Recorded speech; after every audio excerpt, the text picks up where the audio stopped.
So this poem, it be entitled, or the title for then Tatangumba and Chinda.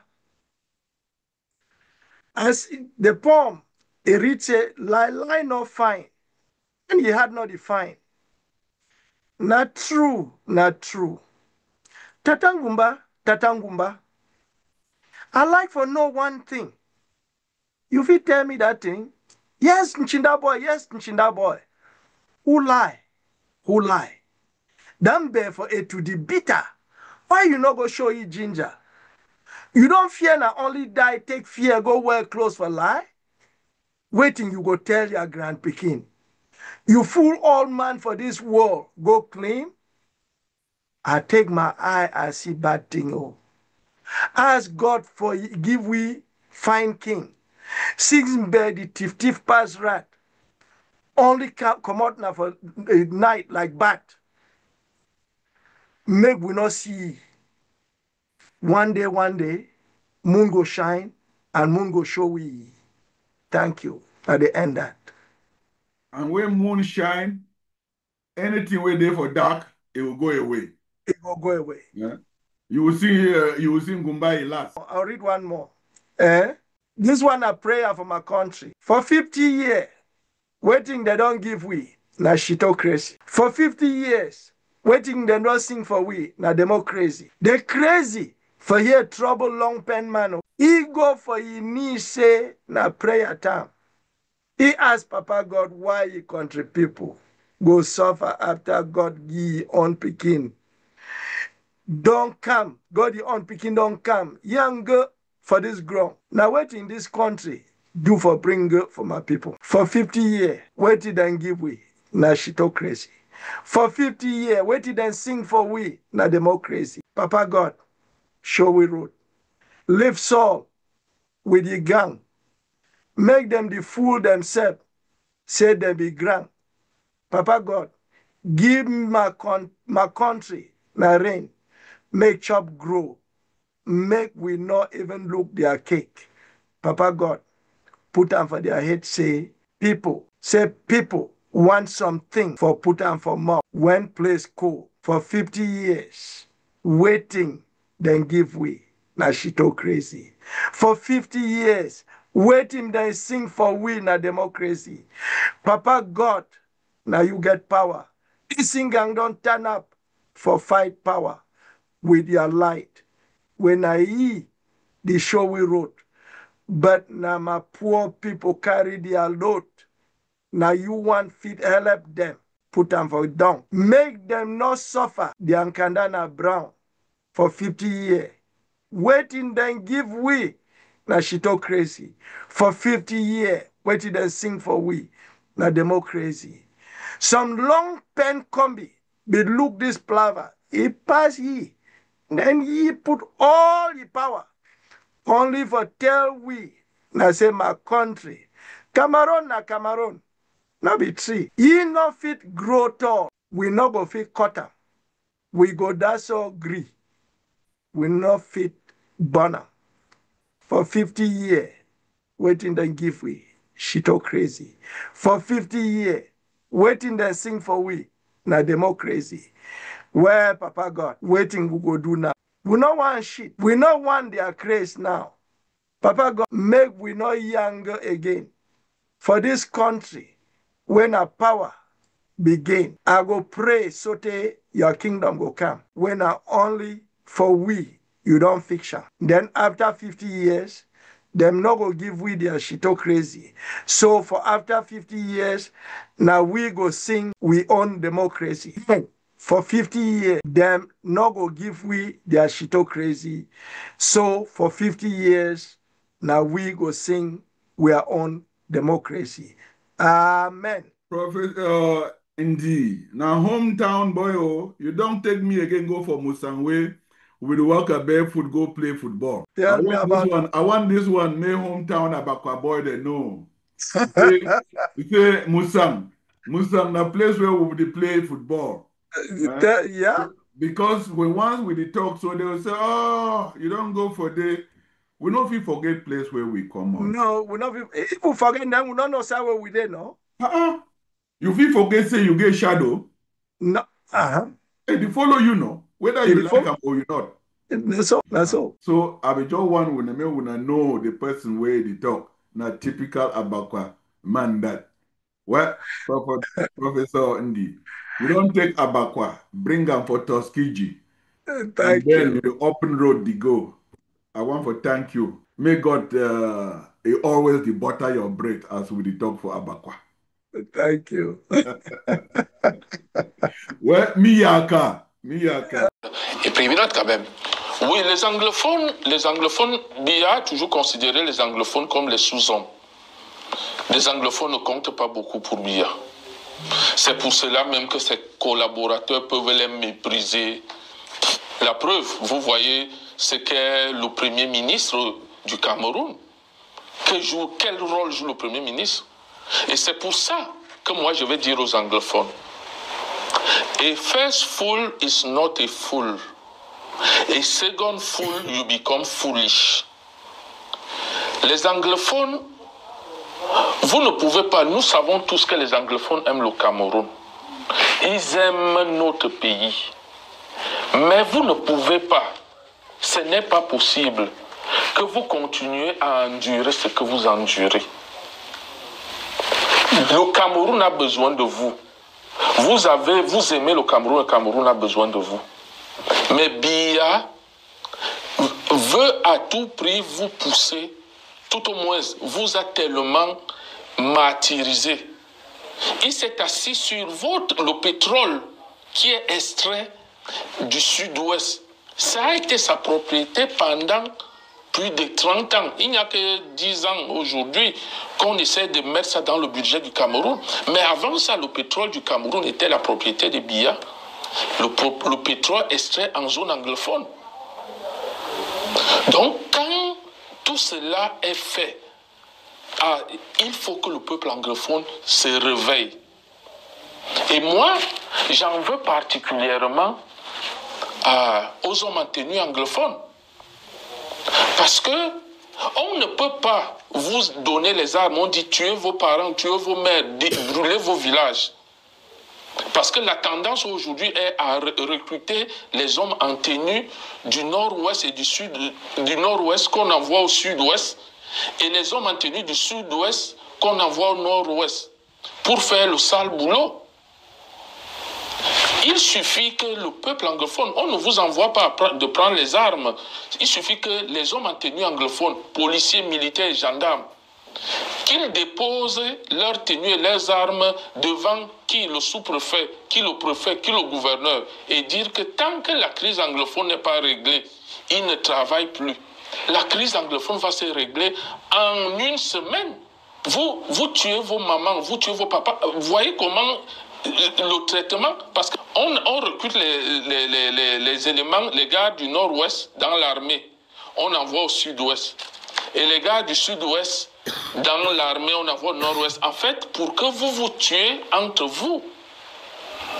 C'est ça la politique dans l'armée. Donne-moi une. Devant tous les ministères où on travaille, il y a au moins 50 bars. Comment les gens vont réfléchir? Si quelqu'un signe un dossier, il sort, il s'assoit 2 heures au bar. Il bavarde là-bas, il revient. Il revient, il reste 30 minutes, il part encore, il mange 3 poissons braisés. Il revient au bureau, il dort, il se souffle, il dort. 14 heures, il repasse là-bas, il boit encore 3 bières, il revient à 16 heures, il ferme le bureau, il rentre.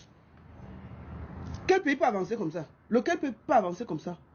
Quel pays peut avancer comme ça? Je vous demande. Je dis que moi-même là, on me donne le Cameroun et puis je diriger. Première décision officielle, fermeture des bars. Première décision. C'est-à-dire que mon décret, le premier décret que je signe, fermeture des bars et des églises réveillées. C'est quoi ça? Dès qu'on finit ça, après on plonge au Cameroun dans une réflexion monumentale de 1 an.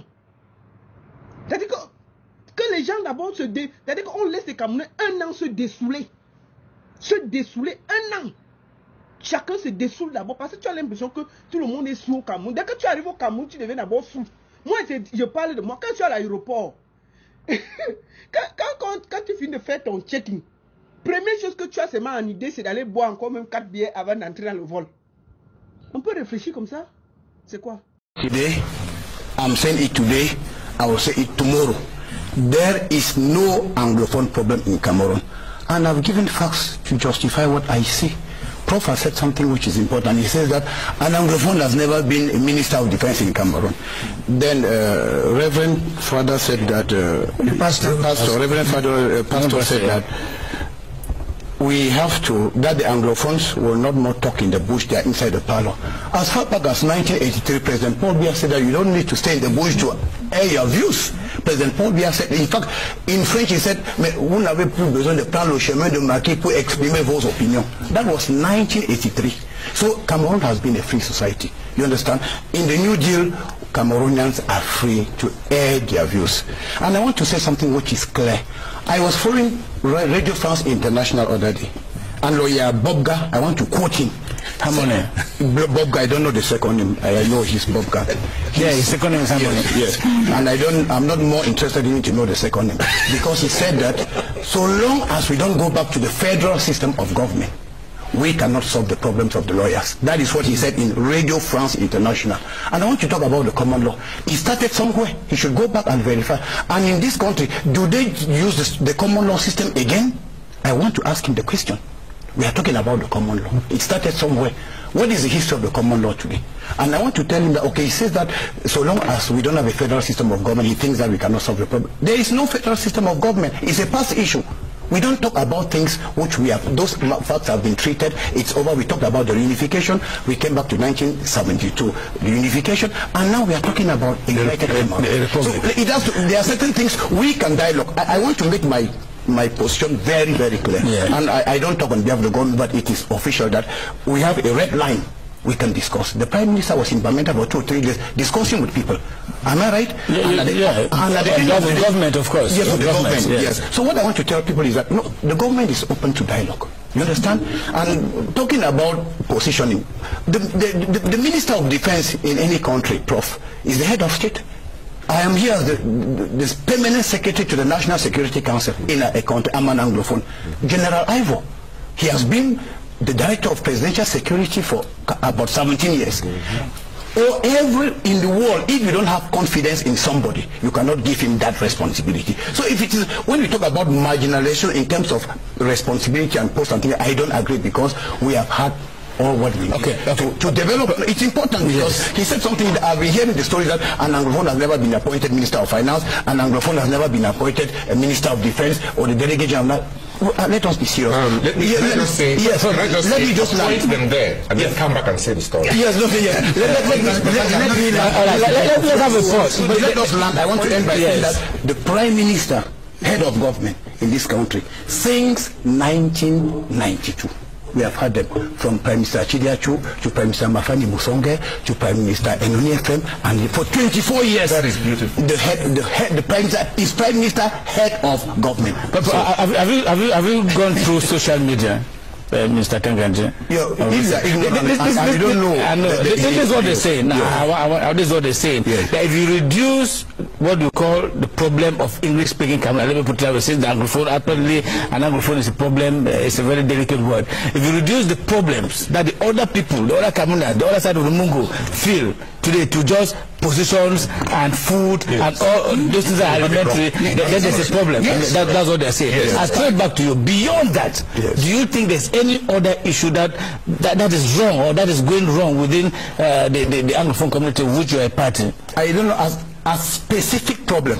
The answer is no. Because go to Garwa, go to Maura, go to Gaundere. That's precisely where. Go to other regions. You see, when you have a hospital which is, you don't have a hospital here, you don't have a health center, you have bad roads here, you don't have them. You have those problems everywhere in this country. And that's why the government has a program of development. And each year, the ministers who are directly concerned, they bring out those, and we see what can be done.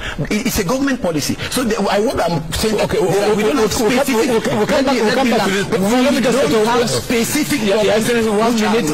us go back. Let us go to the crux of the matter. All right, we'll come back to you. Let us go to our videotapes. We sample the issues at stake now. Since we're entering into it, let us sample the issues at stake now. We'll come back. We'll continue the debate. I will give. Fort de mon expérience à la police judiciaire et aux renseignements généraux, j'ai beaucoup appris, et étant à la police judiciaire, j'ai vécu des situations inimaginables. Je rentrais le soir, j'étais incapable de dormir. Des épouses, des hautes personnalités, elles prenaient le courage à deux mains, elles venaient vers moi à la PJ, à la police judiciaire, pour se plaindre de leur mari. C'était des femmes complètement abattues. Et lorsque vous voulez savoir de quoi il était question, bien sûr, ouais, elle vous disait que elles ont des enfants, garçons et filles, qui sont violés, violés, oui, par leur père, le géniteur. Et ce n'était pas des personnes de petit calibre. Il s'agit de personnalités. Bon, dans ce genre de situation, on ne va pas interroger une personnalité sans avoir une autorisation de la hiérarchie. Bien sûr. Bon, parfois, tout au moins, la majorité de cas, je ne recevais pas d'autorisation. Et lorsque je pouvais me battre d'une manière ou d'une autre à me rapprocher de la personnalité, on me renvoyait, en fait, après, on pouvait arracher quelques mots sur des confidences. Le concerné, il me renvoyait à des loges, des contraintes des loges, et qu'il ne faisait pas ça sciemment pour détruire ses propres enfants. Et que parfois on leur demandait même de faire ça en présence de leur épouse. Donc, cette histoire m'a tellement abattu, je passais mon temps à m'interroger. Comment on peut faire son enfant, garçon ou fille, il fait popo, il fait pipi sur vous, et puis après, un jour vous vous retrouvez sur cet enfant, ou derrière cet enfant. Bon, tout ça m'a tellement... j'ai gardé tout ça en mémoire. Alors, lorsque je suis affecté aux renseignements généraux, j'ai la chance, les renseignements généraux vous donnent la possibilité d'être partout au même moment, d'entrer partout, parce que c'est de la police en civil. Bien sûr. Et j'ai constaté qu'il y avait une bataille terrible en haut lieu, c'est-à-dire au niveau des décideurs du Cameroun. Cette bataille avait un rapport avec les loges. Ça veut dire que ce que les gens ne savent pas, c'est que tout gouvernement que Paul Biya fait, il se réfère toujours au grand maître des loges camerounaises, parce qu'il y en a plusieurs. Et chaque loge lui propose les membres du gouvernement, qui, en fait, leurs représentants. C'est d'ailleurs pour cela que le procès de Paul Biya sur la gestion du Cameroun, c'est aussi le procès des loges. Je me suis rendu compte que les loges étaient des obstacles à l'évolution du Cameroun. Alors, face à une telle catastrophe, je me suis dit, avec tout au moins une administration comme celle-ci, avec un gouvernement comme celle-ci, même si nous faisons 100 ans, nous ne pourrons jamais nous développer. Est-ce à dire que le conflit présent aujourd'hui au niveau de la fédération de football camerounaise et du ministère, c'est cette opposition de haute instruction, est-ce une illustration? Effectivement. Hein? C'est chaque loge qui reçoit ses instructions ailleurs. C'est d'ailleurs pourquoi, M. Moda, quand j'arrive en France, je suis très affecté par ce qui se passe dans notre pays. Je me dis, si nous ne faisons rien, ce pays est fichu. Et je veux comprendre ce qui se passe. Ce que j'avais comme expérience à la police judiciaire, avec ces femmes qui se battaient, elles voulaient la justice contre leur mari, mais les procédures n'allaient nulle part. À peine on initiait les procédures qu'elles étaient mises de côté. De l'autre côté, aux renseignements généraux, la bataille des loges. Alors, je me suis dit, c'est l'occasion, je suis en France. Il faut trouver les raisons de ce qui est en train de se passer dans mon pays. Il faut faire les recherches. Une fois en France, je me suis inscrit à l'université parce que l'université me permettait d'avoir accès aux archives. Très bien. Je me suis inscrit à l'université en Master 2, études politiques européennes et internationales, à l'université Paris-Esmal-la-Vallée. C'était en 2010-2011, année 2010-2011.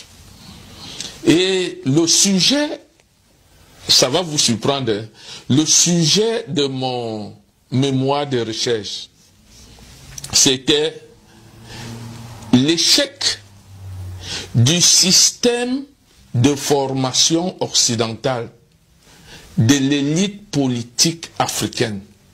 Illustration faite sur le Cameroun. Du Cameroun. Ça, c'est ce mémoire, M. Moda. Voilà ce mémoire. Parce que je connaissais, quand je parle du Cameroun, je connaissais les maux dont souffre notre pays. Et je savais que si ces maux ne sont pas réglés, ce pays n'ira nulle part.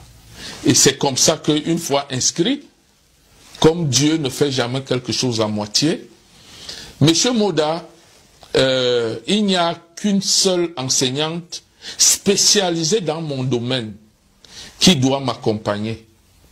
Elle lit mon sujet de mémoire et elle adopte. Elle accepte m'accompagner dans mes recherches. Et vous savez qui est cette femme? Vous allez le dire. Quand Dieu veut vous aider à avancer, il met tout à votre disposition. C'est la femme de l'ancien ministre de la Défense française sous Jacques Chirac. Très bien. Et c'est comme ça que elle m'accompagne en m'ouvrant, à tout au moins en me donnant la possibilité d'accéder dans les archives de mon pays. On m'a posé la question, est-ce que vous êtes homophobe? Est-ce que, vous savez, en France, c'est légalisé? Je leur ai dit, ce qui se passe au Cameroun n'a rien à voir avec l'homosexualité. Chez nous, c'est du satanisme. Vous vous rendez compte? Ce qu'on fait subir aux chefs, aux pères de famille, les pères de famille sont détruits, vous vous rendez compte? Imaginez-vous, dans une administration où tous ceux qui doivent avoir des promotions baissent la culotte. Ces gens, psychologiquement, sont complètement détruits. Ils ne peuvent pas travailler pour l'intérêt du pays. Ils savent qu'ils sont là, ils bénéficient à la force des ceintures. La secrétaire suivait comment son patron criait. Le monsieur s'est retrouvé en train d'être couché dans son bureau. L'un filmant, l'autre. Ils veulent se mettre derrière les jeunes garçons, les petits garçons pour aspirer l'énergie. Un ancien secrétaire général de la présidence de la République. Dans le gouvernement actuel de Paul Biya, il y a un ministre qui couche sa fille depuis toute petite. Son épouse le sait. Est-ce que vous qui êtes du Nord Cameroun, vous êtes ressortissant du Grand Nord? Je vais vous raconter une anecdote, Monsieur Moda. Une histoire réelle qui s'est passée au Cameroun. Racontez-nous. Oui, il s'agit d'un responsable qui a assuré l'intérim dans un poste de responsabilité important au Cameroun. Un jour, il reçoit 2 messagers venant de la présidence de la République. Ces 2 messagers arrivent avec une enveloppe et lui tendent l'enveloppe.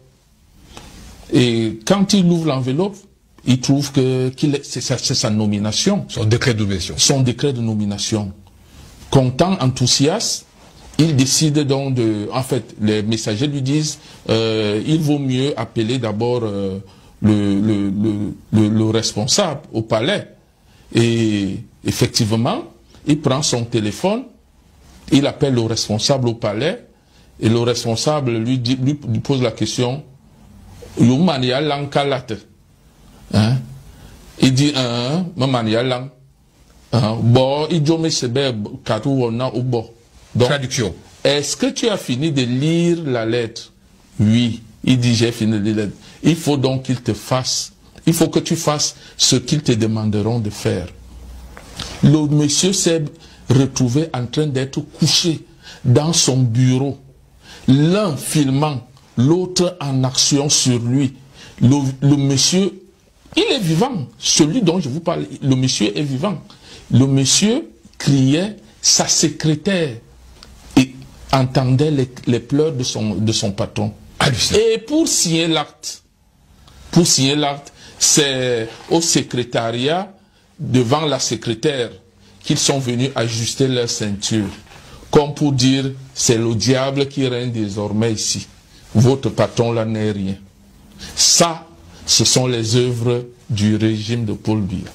Et c'est pourquoi d'ailleurs, vous essayez de préciser, de faire une distinction entre l'homosexualité de plaisir et l'homosexualité en fait de contrainte qui sont présents, très présents dans nos États africains et notamment au Cameroun. Mais oui, il n'y a pas, je vais vous le dire avec précision, c'est tout ce qui pose ces actes-là au Cameroun. Ils sont hétérosexuels, plus. C'est des gars qui ont 10 maîtresses, 15 maîtresses partout. Toutes les petites, ils discutent, les petites à Yaoundé avec vous. Ils montent, ils descendent à Douala, ils me disent, ils ont les petites partout. Mais, ils ne le font pas parce que, déjà, vous leur présentez un homosexuel à proprement parler, il va le persécuter. Ils n'ont rien à faire avec les homosexuels. Eux, c'est du satanisme pur et dur. Ils veulent se mettre derrière les jeunes garçons, les petits garçons, pour aspirer l'énergie qui leur donne le pouvoir, c'est en faisant des incantations sataniques. Est-ce que ce qui se dit, ce qui se raconte, un ancien secrétaire général de la présidence de la République en a parlé? Monsieur Moda, vous me rappelez là quelque chose de très important. Vous me parlez de monsieur Titus Edouard, ancien secrétaire général de la présidence de la République du Cameroun, ami personnel de Paul Biya, médecin personnel, compagnon avec qui il a cheminé pendant plus de 30 ans, a commis tout un livre. Dans ce livre, il explique comment ils boivent du sang humain dans les coupes de champagne, des orgies. Mais c'est trop grave, monsieur Moda. C'est ça le régime de Paul Biya. C'est ça la réalité. Je ne suis pas dans le fantasme. Des gens vont peut-être croire que j'ai une affaire particulière. Non, c'est de la réalité. C'est même pire que ce que les gens peuvent croire. Monsieur le commissaire Ebene. Oui. Commissaire Ebene, vous allez de révélation à révélation. Vous êtes pourtant en exil depuis 18 ans. Pourquoi maintenant? Que les gens comprennent que je suis en exil depuis 18 ans maintenant. Mais c'est vrai, je suis resté tranquille. Et aujourd'hui, nous sommes à la fin d'un cycle. Biya s'en va. Et le système qu'il a créé risque de survivre. À son départ. Si nous ne faisons rien, si nous ne nous battons pas pour nos enfants, le Cameroun et nos enfants sont à jamais perdus. C'est pour ça que je me suis levé. Tout au moins, j'ai décidé de m'ouvrir aux Camerounais, de parler à la jeunesse camerounaise, de leur dire, nous sommes à un tournant de notre vie, de notre pays, de la vie de notre nation, la vie de notre peuple. Notre peuple va-t-il subsister ou va-t-il mourir? Monsieur le commissaire Ebene. Oui. Vous êtes un commissaire avec des services très élogieux. Mais là, vous épanchez. Que faites-vous de vos devoirs de réserve? Monsieur Moda, quel droit de réserve? Droit de réserve? Vous me parlez de droit de réserve? Alors que nos enfants sont en train d'être détruits au Cameroun? Attendez, est-ce que vous êtes au courant qu'il y a moins d'un mois, que dans le propre département de Paul Biya, un enfant de 12 ans a été violé par le responsable de l'élection de la zone? Il a été, c'est de la présidence. La gendarmerie a arrêté le monsieur de plus de 45 ans. Il a été, c'est de la présidence qu'on a appelé pour qu'on libère le monsieur. Est-ce que vous pensez, est-ce que vous avez un seul instant pensé à l'avenir de cet enfant? Cet enfant est détruit. Et il s'agit de 100 à 100 Lima, le département de Paul Biya. Vous allez me dire que Paul Biya n'est pas au courant? Certainement pas. Et puis, vous croyez, vous me parlez de droits de réserve, M. Moda. Quand nous serons vieux, vous pensez que je serais ravi de voir mes petits-enfants venir avec le derrière détruit? Vous pensez que c'est possible? Les Camerounais ne connaissent pas leur pays. Il faut leur parler, il faut leur dire que nous sommes en train de partir à la perdition. Notre pays est presque à l'agonie et ça ne peut pas aller. Réserve ou pas réserve, à l'heure actuelle où je vous parle, je parlerai. D'ailleurs, je dis toujours aux gens, ma bouche sera la bouche des malheurs qui n'ont point de bouche. Ma voix, la liberté de celles qui s'affaissent au cachot du désespoir. Si je ne sais que parler, c'est pour le peuple camerounais, pour la jeunesse camerounaise, pour la jeunesse africaine que je parlerai. C'est Aimé Césaire qui le disait. Monsieur Moda, dans le gouvernement actuel de Paul Biya, il y a un ministre, je vais vous donner plus d'indices, il vient de l'Est Cameroun. Ce ministre couche sa fille depuis qu'elle est toute petite. Vous qui venez du Nord Cameroun, vous qui êtes originaire du Nord Cameroun, est-ce que ça passe dans votre culture? This is the newly constructed big camp. It sits on a 1,000 square meter site and includes dormitories, a kitchen, washrooms, a refectory and a command post. The general coordinator for B says the camp will host at least 30 squads for rapid deployment in Bali and surrounding areas. The general coordinator of B calls on the population to support security efforts by reporting useful information. We are here to stay, to live with the population, to work hand to hand with the population, and this base is like the wedding ring between the population and the bee. The administrative, local and traditional authorities of the area believe that establishing the bee camp will significantly reinforce security in the region. We are very grateful for this camp, which reassures the population of Bali subdivision that everything is being put in place, that people should go about their activities freely. The inauguration of this magnificent structure is proof that they have come to stay. The bond is sealed. They are here permanently to ensure that we live as we used to do in the past. The Rapid Intervention Battalion has plans to establish similar structures in Batibo, Kambe and Du, thereby expanding their footprints and enhancing peace and stability across the Northwest region. Monsieur le Premier ministre, Monsieur John Gouté, je suis Maeso, fils de la nation, digne fils du Mbamekim. J'aimerais, dans cette capsule, vous faire quelques petites remarques. Vous êtes le Premier ministre, chef du gouvernement. Mais je pense qu'en tant que Premier ministre, chef du gouvernement dans la République du Cameroun, sous le gouvernement de Paul Biya, vous n'êtes pas respecté. Et à cela, il faudrait vraiment que vous posiez votre démission. Le peuple anglophone est un peuple respectable. J'ai côtoyé ce peuple et je n'arrive pas à comprendre pourquoi jusqu'à aujourd'hui vous êtes toujours dans ce gouvernement qui vous méprise, qui vous maltraite. Un gouvernement qui ne vous prend pas à votre juste valeur. vous êtes le responsable de l'État du Cameroun à l'absence du président de la République, son Excellence Paul Biya.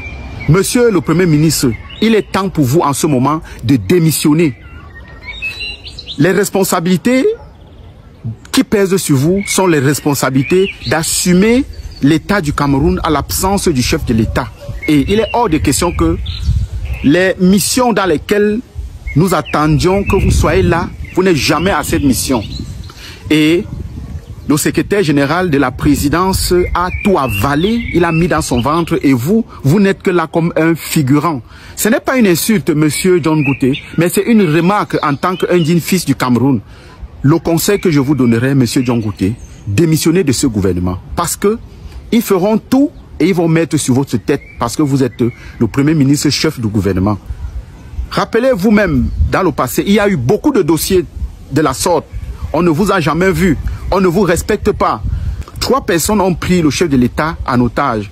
Je suis sûr et je parie que même vous, monsieur John Gouté, vous n'avez pas vu le chef de l'État depuis au moins 5 ans. Alors, démissionnez de ce gouvernement. Il est temps. Le peuple qui a la décision finale va décider et saura juger le moment venu. Vous n'êtes pas respecté dans ce gouvernement et on est en train de tout faire pour mettre à votre compte afin que demain vous puissiez être poursuivi. Pourtant, vous n'avez peut-être rien touché. Pourtant, peut-être vous n'êtes pas coupable de tout ce qui se passe. Mais il est temps pour vous de faire union avec le peuple. Déposez ce gouvernement. Vous êtes un digne fils du sud-ouest ou du nord-ouest.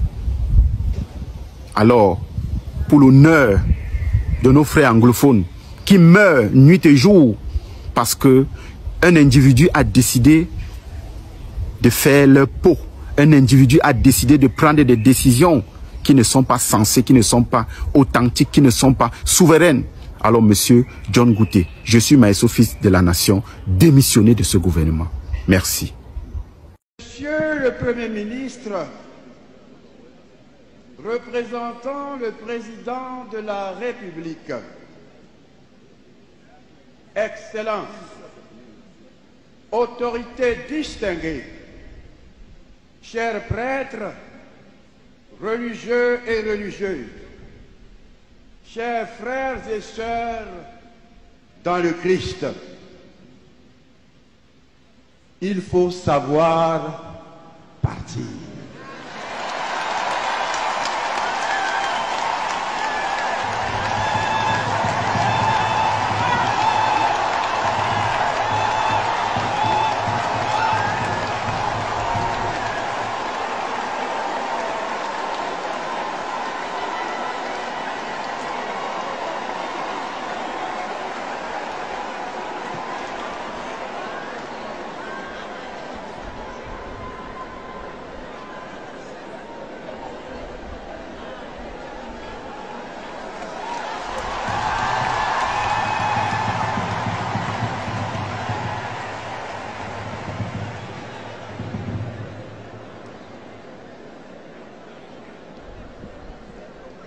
Quelqu'un a dit un jour ceci que je cite.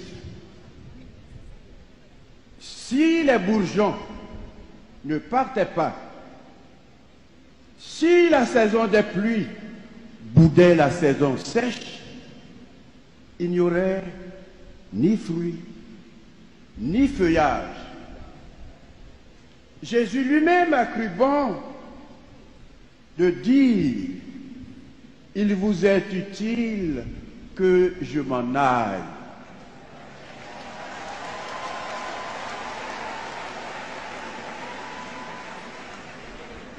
En effet, lorsque l'on a épuisé son utilité, la joyeuse acceptation de son inutilité est un service grandiose.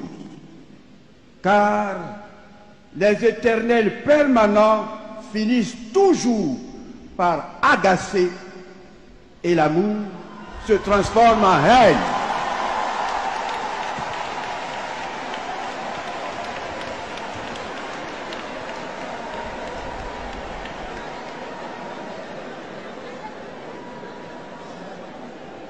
Il faut donc savoir partir.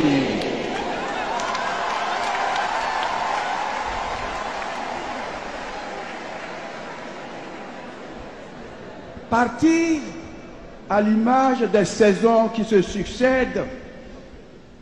Partir pour faire la place à un autre, plus vigoureux, plus jeune, certes, mais pas moins dépourvu de qualité qui ne demande qu'à être mise au service de tous. Partir finalement afin que l'on puisse lui aussi éprouver et offrir son utilité. Partir pour ne pas agacer, pour ne pas que l'amour se transforme en haine.